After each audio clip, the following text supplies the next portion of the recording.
dictate, and that is not a good position to be in. Fredit Brion already said, I need to see some curveballs here. I think if you go for something similar or something more conservative, more slow, it's just going to be worse. Yeah, I do agree. And there is one thing that will not change when you're playing against Rascal. That will be the Renekton ban. At least Fredit Brion did realize that, whereas some other teams have skipped over that and suffered the consequences. Seraphine, Thresh, Azir, Kalista, all the same stuff. We go through it very quickly. I don't think that it was necessarily a ban problem that we saw last game.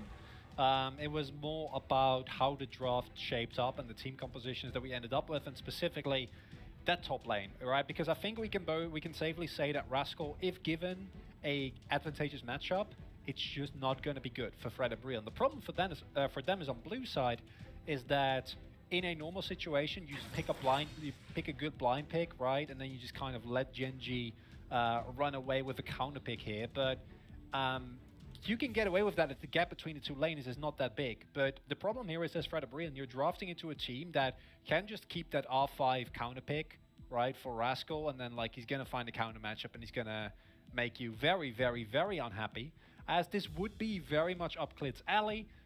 Even though the Renekton is banned away, it does provide a similar level of pressure that we saw from him last game. He's been performing super well on it, and again, it's a pick that I think has some downsides, but those downsides don't really apply to Gen.G.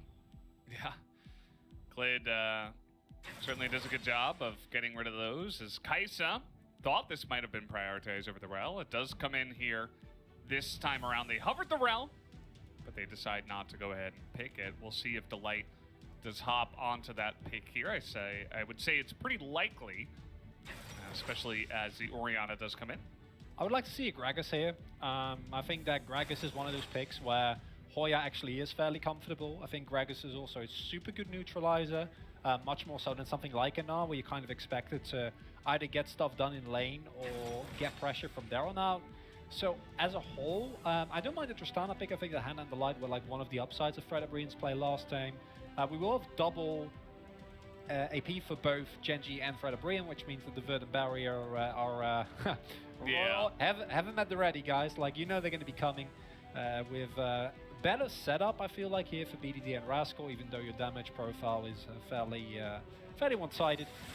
You still have the ability to kind of change those abilities together, so in the early game there's still a lot more to be done, whereas for Fredit Brion, it's more about, can you get priority, can you allow Umti to, you know, steal away Raptor Camp here, or run circles around Klid in an early game skirmish, and that is something that's a lot easier said than done, especially if you looked at how these exact matchup shaped out last time.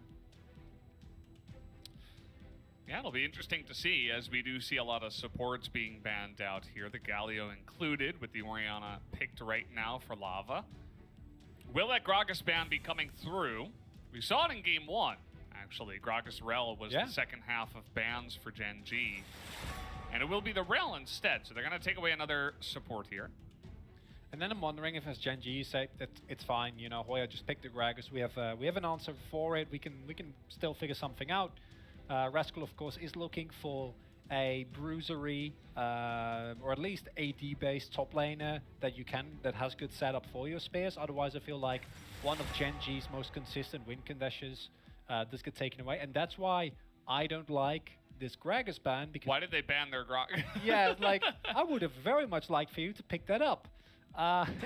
But they don't do that. They ban it away, and it's fairly perplexing because I don't feel like as Gen.G you'd be happy to pick up a Gragas here, because it gives you a triple AP topside in a position that's already super heavy on AP, and it doesn't fit with Rascal's and Klid's general game plan. It just takes another pick away from what you would be potentially choosing into a Rascal counter pick. So they're thinking about Sion, and that will be the choice instead. And the Camille is still open, which I think does fairly decent. You can also go for something that stretch tanks a little bit earlier, right? Even stuff like the Urgot that we haven't seen for a while, but it's like these, you know, like niche picks that are still very much valuable if you want to go into that direction. As long as it's not Aatrox, we will be happy. If it is Aatrox, then Gen.G are probably still going to make it work, but that's not really... But we won't be happy. No. We won't be happy about it. And Fredit Brion basically do run it back, although with two pivotal differences. I think the main one is that the Lilia will have a lot more impact later in the game, and we do see that Hoya this time will be in a matchup where he can definitely neutralize Rascal. Do I expect Hoya to have priority in this lane ever? No. Is he going to have a good time? Also, absolutely not. But unless there are huge pressure being and huge mistakes being made on the side of Fredit Brion, you should not be able to like put a sign so far behind to the point where it's not laneable anymore, which is very much what happened last game. And this setup is not as good as the usual setup for Clids in Italy. So, as Fredit Brion, I think you're going into this one a little bit more optimistic. Yeah. You know, we talked about not being happy. The Gnar almost makes me less happy than an Aatrox would have. It does, doesn't it? Especially because he had a huge smile on his face, like he was about to pull out the Teemo or something, and then he picks Gnar, which is like the most standard thing. So, yeah, I don't know. We just saw a really awesome solo kill and potentially solo carry performance. Didn't end up being solo carry because everybody got ahead eventually. Yeah. Yeah. And now he's playing Gnar into Sion. So definitely a bit of a different feel up in the top lane. Yeah, I think as Rascal, if you'd really want to do so, you can go for a build that kind of prioritizes shredding through tanks. I know people aren't big on Divine Sunderer or not. I'm not a huge fan either, but that is a direction you can take. What's more likely is he's going to go for stuff like the Gore Drinker or the Stride Breaker and just go for the skirmishing power, right? Like a little bit more tankiness, a little bit more burst. Because honestly, Hoya doesn't want to be in the side lane later in the game. All that Fredit Brion wants to do is team fight. It's a good look for them, but are Gen.G going to give them the space? Definitely a good question. We saw the answer to it in game 1. Yeah. The answer was no. They're not going to give any space to you or any of your friends. Or any viewers, right? Yeah, no. Like, I'm afraid to ask, but have you seen the movie Uncut Gems? No. Which is okay. You know, I was gonna give you the benefit of the doubt. Starting out good here. From start to finish, it's basically like a super intense, right? You constantly feel pressured to like kind of be dragged into this like thriller, and from beginning to end, you're just really stressed out. I imagine as a Fredit Brion fan, that's how you were feeling last game, watching Gen.G just absolutely demolish. I think this draft gives Fredit Brion a little bit more leeway. It's not something like an Olaf in the jungle where you just automatically, you know, lose if you don't get anything in the early game. But this is Gen.G, and there are openings, right? You have super good skirmishing. You have some roaming potential with the Kai'Sa. Life on an engaging AD carry is also, or an engaging support, right, is always something that you got to be careful of. And BDD, we saw what he did last time with this matchup. Yeah. You can see the name of the game here for Lava in this matchup is you just take E first and you just shield all of the spheres from the Syndra. Try to pick away at that mana pool by just taking an efficient trade, essentially. Not really looking to trade at level 1. We're going to see a lot of that matchup, guys, so just, you know, want to break down some of the finer points of it. I took a look. Well, let's take a look at this first. Clid, obviously, very great Nidalee player. He's got 69% win rate on that, which is pretty nice. 7 KDA at the same time, so certainly one of his top picks in the jungle. And we can also see that Clid is opting into the Conqueror here, which in longer, drawn-out situations, which against this Fredit Brion comp, I think you're pretty likely to get into, even if you do find a lead. Does give you a lot more consistent damage. I wouldn't mind a Moonstone, knowing Clid, that's absolutely not going to happen. He does like actually doing absurd amounts of damage on the Nidalee. And you have a great damage, AP damage source in the form of BDD, but as we said before, Clid is one of those players where you can kind of forgive it, because you know he will use the edge that the actual damage gives him, and he won't just throw spears, miss them, and then sit there on your Nidalee. That doesn't provide that much in an even setting. Yeah. This is what I was talking about a little bit more, right? There's not too much happening in the game. It's just Lava. He's got 2 potions and biscuits, so he just sits here and basically tries to sustain through all the spear damage that comes out from the Syndra. who is just chewing through corrupting potion pots, or stacks rather. And you know, BDD doesn't play much else, right? He plays a whole heck of a lot of Syndra, and all of his other picks, I think he played one game of Yone, but other than that, Victor, Orianna, Azir, and Syndra. And that is just the state of the mid game, or the mid lane rather, right now. It's all the same control mages, and we're gonna see a lot of Orianna into Syndra. So again here, Riveting matchup. yeah, we're seeing it again. It's a real thriller. Like Uncut Gems. Oh yeah, Similar. Yeah, so Yeah. you know, this movie makes Uncut Gems look like Sesame Street, where Wow. you're like having a really laid back and a chill experience. The main thing here is that I would like to see if BDD goes for the same tier. I like that tag last time, and I think and he does. Thank you, BDD. Very nice of you. Also picks up the Doran's Ring for even more. And the reason why I gave that that MVP vote also ties into something that Showmaker does exceptionally well, which is why it's boring to hold that thought. Yeah, we're getting a little engaged here. from the jungle, looking for the knock-up. Life will respect with the flash, as he will deny any action from happening further. Really nice play. Good setup there. Showing some pressure on the bot lane, immediately forcing the summoner out. And it is on the Leona, which is good in terms of what Life can do, but you're never really going to want to engage on the Leona with Aftershock and her W. She's basically unkillable no matter what. So it's not the biggest of gains. Would be better if it wasn't Ruler, but you take those anyway. But as I was saying, like the way that BDD continue as pro allows Clear to do what we're seeing right here and go for an invade. Yeah.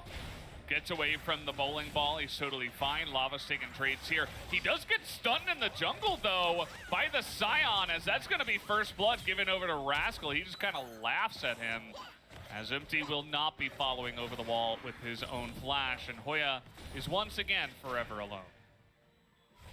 He wasn't even alone. He was trying to help his Well, he's brother. alone in the death chamber now, is what I'm trying to say.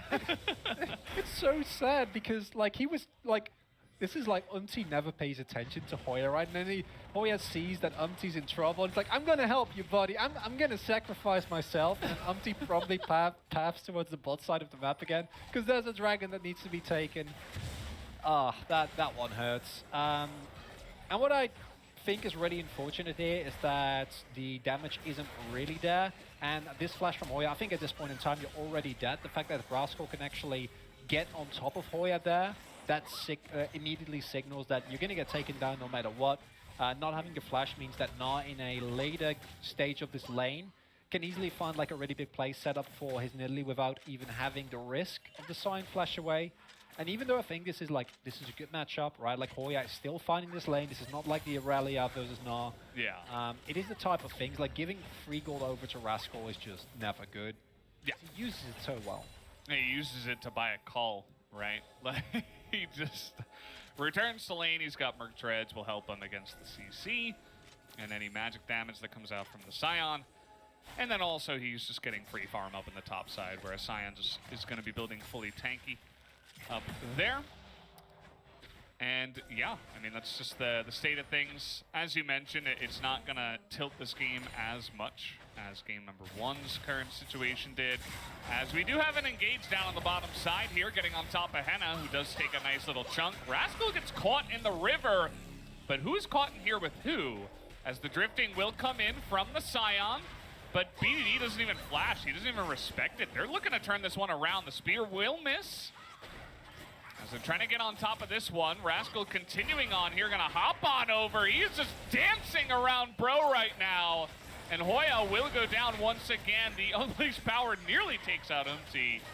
And Zombie Scion, once again, forever alone in the Death Chamber, will be sad once again. At least he could spend a little bit more time with his teammates, right? Like, thanks to the Scion passive, it's something. But here you see how early game leads can lead to situations where in a later team fight or in a later skirmish, you have the lead.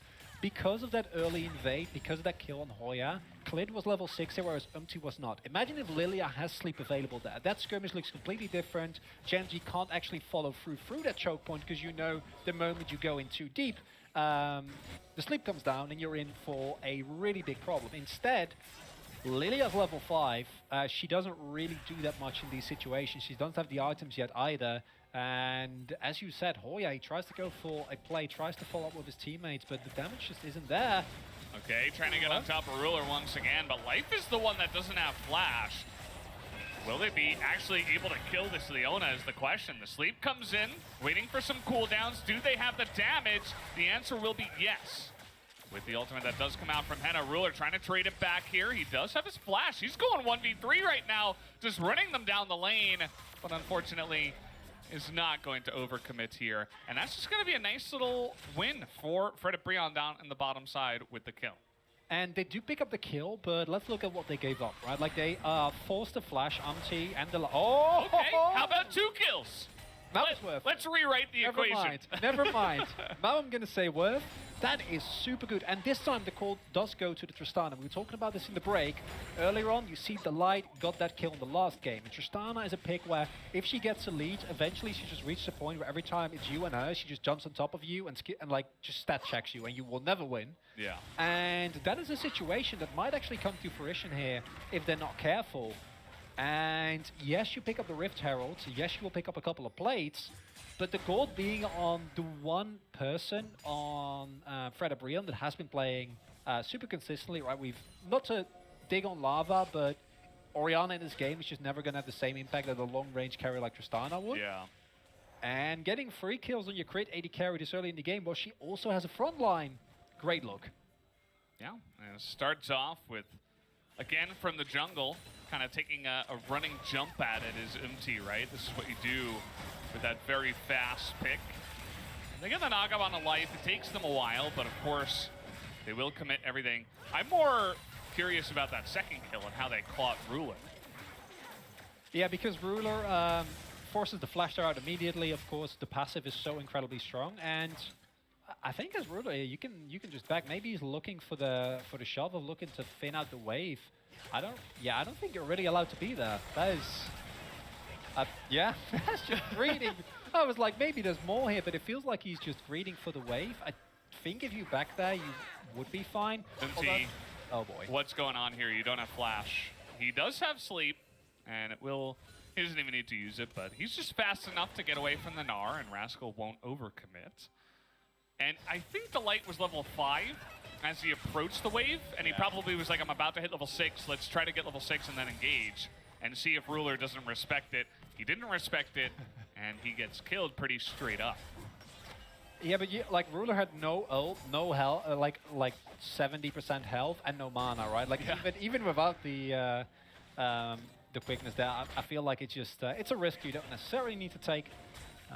What I do like here from Fredit Brion, though, is that they're actively trying to play around their win condition.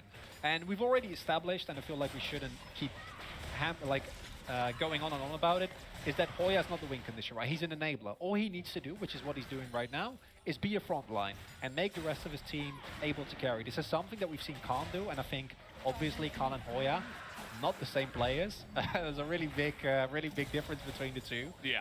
But what it does show us is that a good AD carry that's fed with a front line can make magic happen. And the lead thus far for Gen.G is not as big as in the previous games, so I'll take that as a win for Fredit Brion thus far. And that says a lot about like how one-sided we consider this matchup, really. Yes. I do want to get one thing clear, though. We could have a Cloud Soul here in game number 2. Seems maybe Atlas wasn't watching game 1. Maybe he started watching from game 2 because there's a chance now. Think about everyone at home, you know. You want to watch some exciting League of Legends. Your favorite region the LCK is on. You tune in, and then you see the Cloud Soul, and it's like, well, you tune out. back to bed it is. It's gonna take a long nap. And see if maybe next time we'll get another soul. As this is really cute from Hoya. Yeah. Doesn't actually do anything, but. Okay, now they're gonna try to go for it once again, but this time the teleport response will come in, as well as the flash from Ruler. Flash away from that one as now PDD takes a bunch of damage. There's the knockup. He actually doesn't flash far enough away as the Light is getting in there and will enable more kills for the side of Henna and all of their carries. He's going to pick up another one as Lava will just barely survive even to that last cannon shot, and more kills being shoved into the Tristana. 100% kills on the Tristana. Ah, never mind. There was a final kill pickup there for Lava. 100% kill participation, though. And there is a considerable counterplay on the other side for Gen.G, but this does tie into what we said earlier. It's all about Henna. Can you get in more fed? And the Tristana, even with them funneling or having to funnel rather so much damage into life at the beginning of their play, season opening, goes in and comes up big. And this is starting to get to the point where as Gen.G, you're like, okay, like, this is like 1 or 2 bad engages away, and Tristana living through it from being a really big problem. Yeah. You can see here that, you know, the engage doesn't work on the ruler, but the 2 teleports come in, and BDD, I think, kind of botches some of this, and Lava responds very nicely. Yeah, and like I said, initially a lot of damage is funneled into life, and I feel like if the teleports didn't came through, that would have just been like both teams kite back, and that's pretty much it. But the problem with Tristana is if she gets resets, it's basically just immediately hunting season's live. Not again. Looks like Tristana wasn't there, thankfully, for Gen.G. Trying to force a vision fight when you've already given 4 kills to Tristana. Generally not good. Maybe he knew the timing of exactly when Henna could be there. And I think that as Gen.G, you're still in a position where in this game, you still have the gold lead, right? You found the early played gold. You have the first dragon. If you pick up the second and it's an Infernal Soul, you're super happy. Of course, that's never going to happen. But say that it does, you know, in a hypothetical situation in which it does, then later in the game, you're going to be looking at someone like Klid hitting a single spear, even Void Seeker, or a single scatter will just immediately lead to Henna being out of the fight. And Henna is really pivotal here for Fredit Brion, and we haven't seen him group and actually 5v5 on relatively even footing with Gen.G yet. And that's what I'm going to be looking for. How does that first fight go? How does Henna position? How do the rest of Fredit Brion play around him? Because if they can actually enable him, Tristana is an AD carry that super strong early game, and then a mid game is kind of lackluster, and then a late game is insane again. But you avoid the mid game lacklusterness when you pick up 4 kills and a ton of plates. Yeah, you accelerate through the, well, what's the word that everybody used to use for Caitlyn, right? There was the, I don't know why it's not coming to my mind right now, but it's basically like a big gap in the mid game, right? Where it goes down and then it comes back up towards the end. Is that a parabolic curve? But then, I don't know, I'm not. Maybe that's I should not have gone for the that. cooler, smarter version of what it is. We'll take it. It's a trough. Yeah, it's like a power trough. There we go. Okay, there we go. I thought that was it, but I didn't want to, you know, I like parabolic curve better. It's okay. I don't want to take any risk with words I'm not 100% certain about, as English not my main language. That makes it just more fun, right? Well, yeah, but I'd rather err on the side of caution on that one, Valdez. But I'm glad that you would take the heat for me. I really appreciate that. What we do see, though, is a game where Fredit Brion against the odds is actually on super even footing here. And I don't know if they're going to go for this Drake. I feel like you're fairly late to this setup. Maybe they want to throw something with Sion here. Look at Henna. He is, you know, he looks small. It's just the Yordle. Oh, Infernal Soul! We did it. Hey! We did it, everyone. Even with the 50-50. Give yourself an applause. You know, applause to us, applause to the viewers, applause to everyone involved. We did it. We got him. Amazing. And it looks like the chem tank is completed for Hoya. It looks real cool on the backside of that one, just running on in. And yeah, we'll be running on out as he just zones them away. You talked about enabling stuff. He enables their ability to take that tier 1 turret. Valdez, there's a gold lead for Fredit Brion. It's only 100 gold. But it's a symbolic victory that you're willing to take as Fredit Brion here, because as we said previously, Gen.G's not a team that loses gold lead. Like they're basically always in the lead, and then when they're not, it's against teams that are just insanely good, and that's always where they've struggled historically with this lineup. That's the same this split. But against weaker teams, these type of situations do not really happen. And I feel like we should now kind of start looking towards, okay, what do you actually do here as Gen.G? Because you can't just haphazardly go for an engage, which is, let's be honest, they could last game. Like there were no risks involved, really. And that's not really the case here.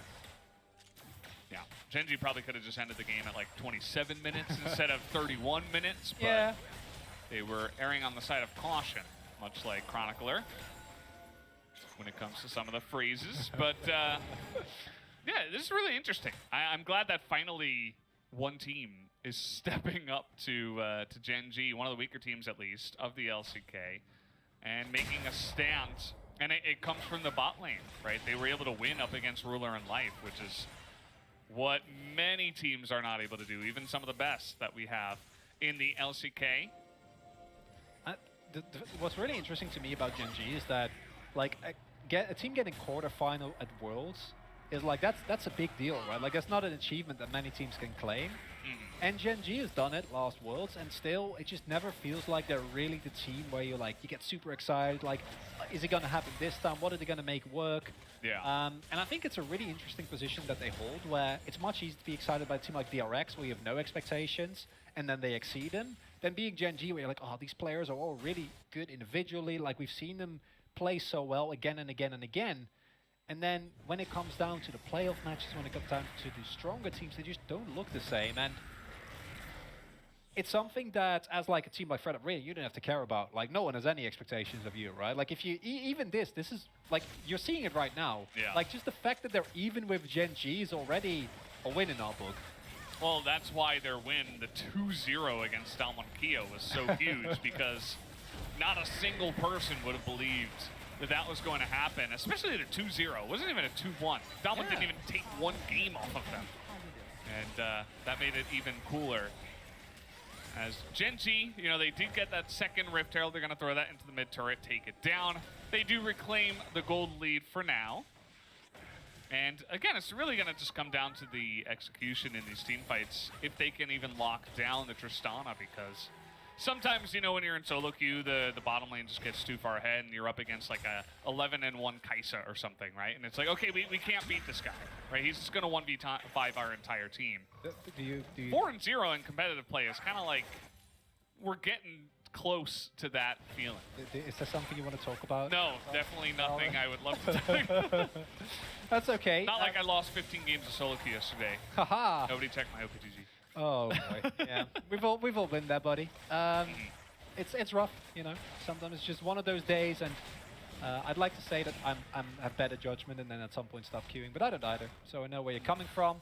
Now for Fredit Brion, how do you actually approach these fights? Because I think that's something that, even with this Tristana being fed, there's a couple of key things you need to avoid. You need to avoid Hannah getting hit by a random skill shot or an engage, right? You're looking at life, you're looking at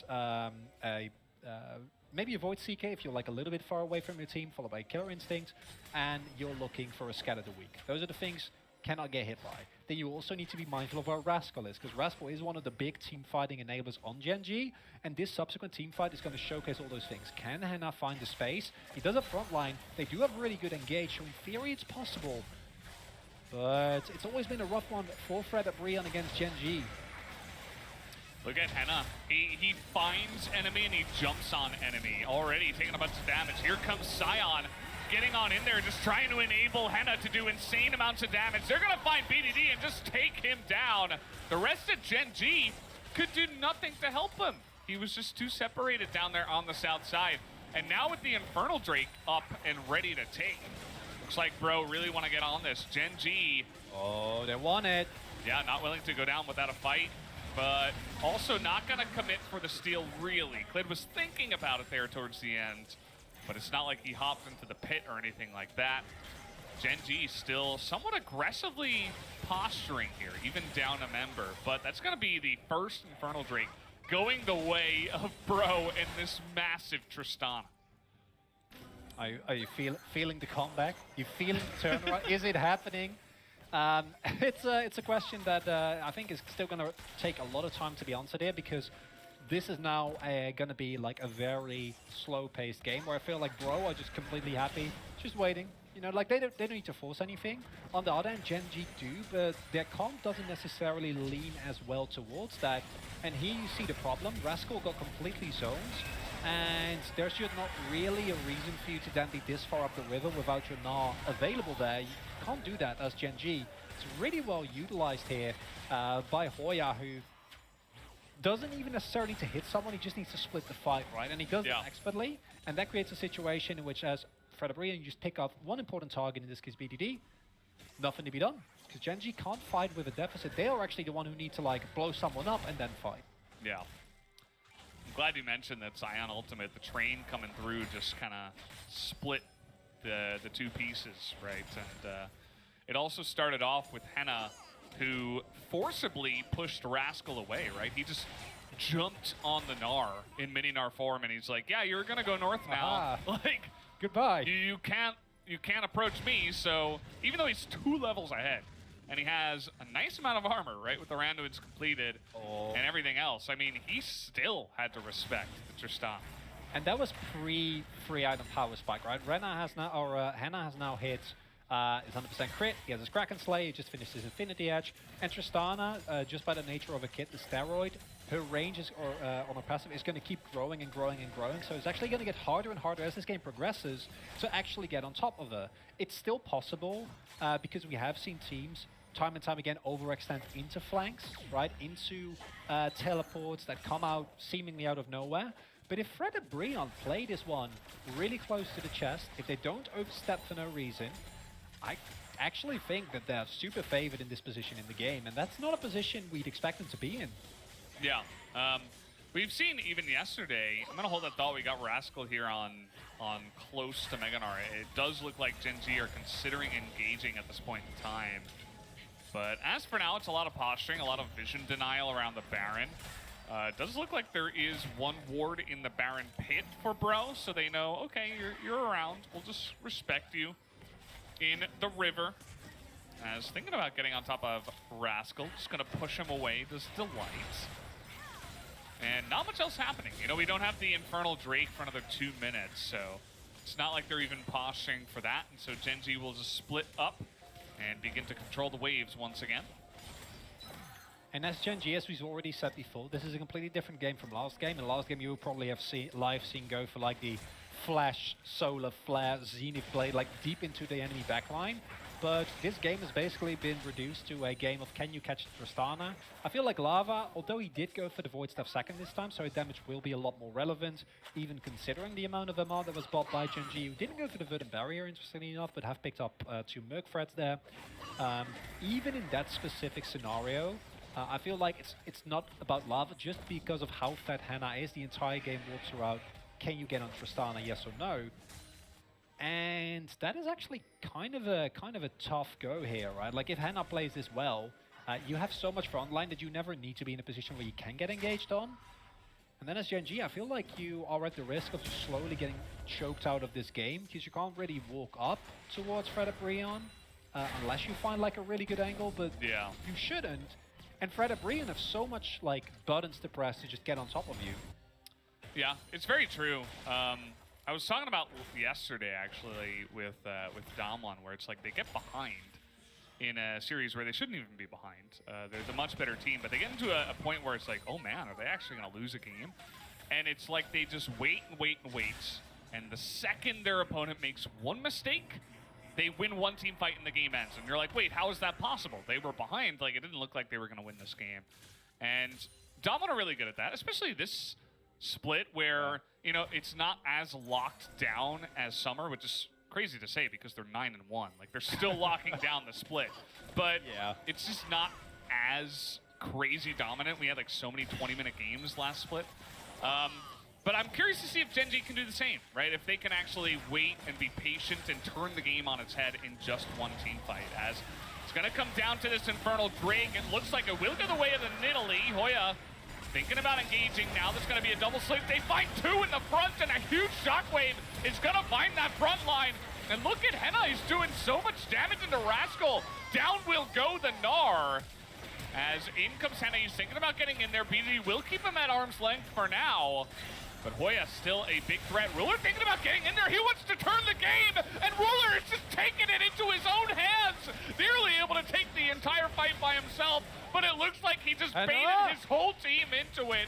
As now Henna will just blast forward and pick up the triple kill of his own. And they'll look to push and take the inhibitor in the bottom side at least. you talk about W6D2 and how good they are at turning games around. We see Ruler there try the exact same thing, but unlike W6D2, Gen.G can't do it from that position. And that was an exceptional teamfight coming in there from Fredit Brion. They're trying to end. Replay. Yeah, they should. I think they can. I think they can. It's looking like it. I mean, Clitty's got no wave clear. He's playing Italy. Okay, they're not going to take the risk. Oh, teleport. There was still a long while. Uh-oh. Yeah, I think they're scared of what? Uh-oh. Oh, no. Oh, no. All right, who's trolling who over here? Rascal is immediately going to get turned on. And you see that he will, in fact, have to respect him for now. But he's kiting him out. He's got Meganar now. He's thinking about getting on in there. Who will he be able to get? The Scion is not getting anything. Here comes BBB, though. All of them are grouped up, but do they have the damage to get onto Henna? Look at Henna. On the left side, they get nothing onto the Tristana. And Gen.G get baited into another terrible team fight.